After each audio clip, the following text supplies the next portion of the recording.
don't want to be with him, and men don't want to be with him. Put your hands together, Mr. Adam Schuck! I would hope men don't want to be with me.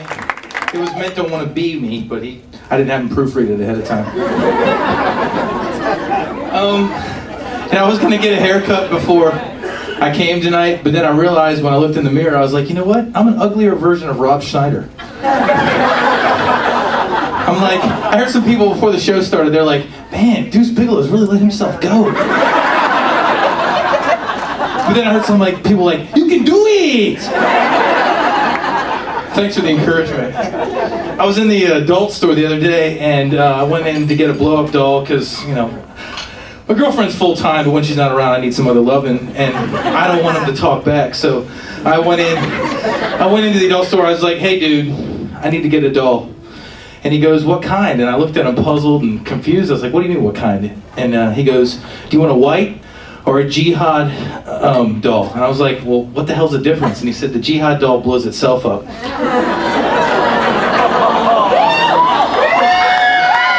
That's my only political joke, by the way. That's it. That's all you're going to get out of me. And so, I grew up, and thank God there's a Marriott crowd here, because that's a Mormon company. I grew up Mormon Jew, and seriously, it was really tough being one of 20 kids with 12 Jewish mothers. I mean, and most people with Jewish mothers grow up, you know, self-medicated adults, but Jews, I mean, well, Mormons don't drink or smoke or do any of that stuff, so now I just, you know, and they don't kill themselves either, so I basically got to suffer my whole life now. Mormons are really, really into Boy Scouting, and I grew up a Boy Scout and was an Eagle Scout, and then when I got out of college, I said, you know, let me do something for the community, so I'll do what I know. I don't want to work with geriatrics, I don't know them very well. And so I said, let's do Boy Scouting, but I know what you're thinking. The stereotype is, you know, hey, pedophile, he likes little boys. I'm not there to fuck the little boys. I'm there for the smilfs, the scout moms I'd like to fuck. They're hot. But, I mean, and it's kind of like what Rachel was saying earlier, you know, the fuck list. I've got the smilf fuck list. You know, like which moms are the hottest and which ones are single. I've got them all listed out and stuff like that. But the goal of any scoutmaster is the we belows moms. They below. We below. That's, you know, that's what we want to get for them.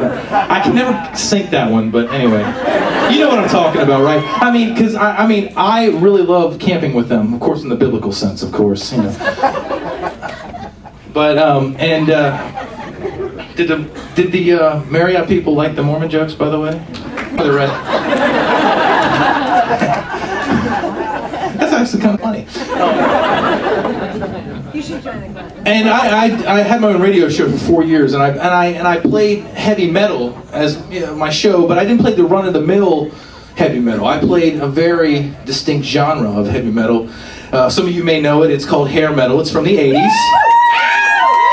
Rock on, dude! Poison, Motley Crue. No, that's they don't play they don't play me, and I don't play them. So no Freebird. That's not hair metal. This is the type, you know, where the guys looked like women. They wore tight leather. They had makeup on. They did their hair. I mean, you know, it was bizarre to me that there was so many groupies for these guys. I mean, how can a guy that looks like a woman get more pussy than a guy that looks like a guy? I don't get it. I mean, I can imagine, you know, after the show in the tour bus, you know, there's a girl finishing the drummer off, and then after it's over, he's like, you know, you can go. And she's like, no, I want to trade beauty tips. You know, what kind of hairspray do you use? Aquanet? You know, and she's talking to the rock star. I mean, it's bizarre.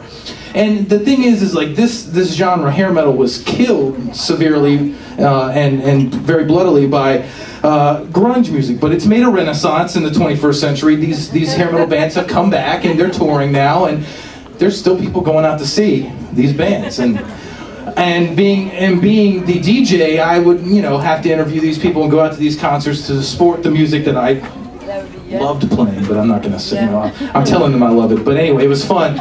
Anyway, I'm at these shows, and it's the same crowd that was there in 1987 that's there in 2006 The only difference is about 20 pounds and less hair. I mean, it's a redefinition of heavy metal, if you know what I mean. And so I'm looking at these people and I'm like, they really have not left the 80s. I mean, the women have the bangs, the little cow patty bangs with the sticking straight out, and they're wearing the stirrup pants and the spandex, except their ass is like 3 times as big. I don't even know why they make spandex that big. God, seriously.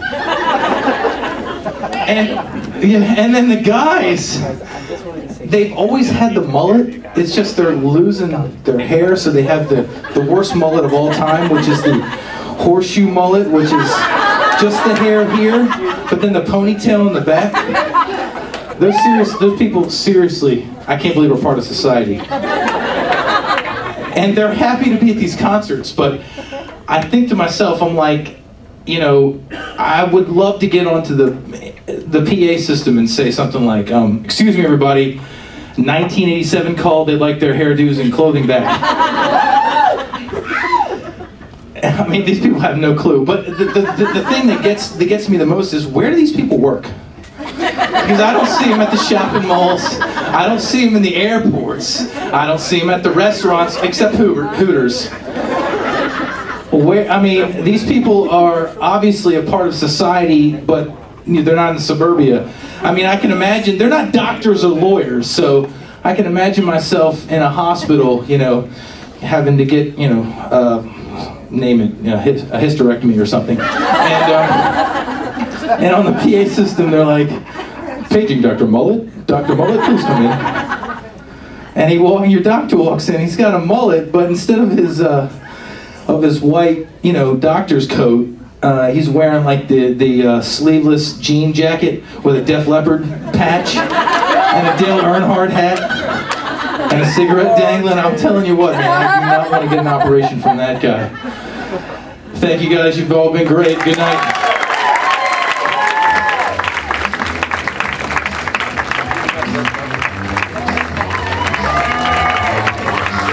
Adam Shop right there! Big round of applause.